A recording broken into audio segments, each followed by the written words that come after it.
Salut, bienvenue sur Terra Adventum. On aime bien sur cette chaîne savoir ce qui est représenté sur les pièces en euros, car cela nous permet de connaître mieux le pays en question.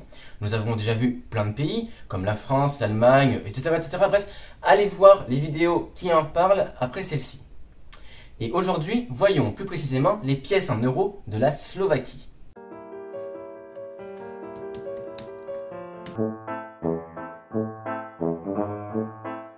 Le concentré, la connaissance à portée de main.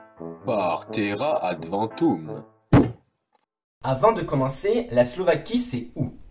Ici, en Europe centrale, à côté de la République tchèque, deux pays qui étaient autrefois unis sous le nom de Tchécoslovaquie.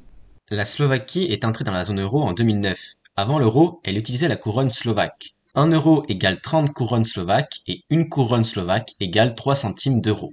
Les pièces de 1, 2 et 5 centimes d'euros représentent le mont Krivan, une haute montagne de la Slovaquie appartenant au massif des Tatras qui se situe à la frontière entre la Slovaquie et la Pologne. Massif qui appartient à la grande chaîne des Carpates qui s'étend sur ces deux pays, mais aussi en Autriche, Tchéquie, Hongrie, Serbie, Roumanie et Ukraine.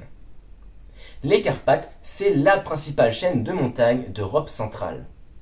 Le mont Krivan n'est certes pas le point culminant des Carpates, ni même de la Slovaquie d'ailleurs, mais c'est l'une des plus belles montagnes du pays et surtout c'est le symbole national. Les pièces de 10, 20 et 50 centimes d'euros représentent le château de Bratislava. Déjà, Bratislava c'est la capitale et la plus grande ville de la Slovaquie. Les Carpates, citées précédemment, commencent justement sur son territoire et elle est traversée par le Danube. Bratislava, c'est la seule capitale frontalière avec deux autres pays.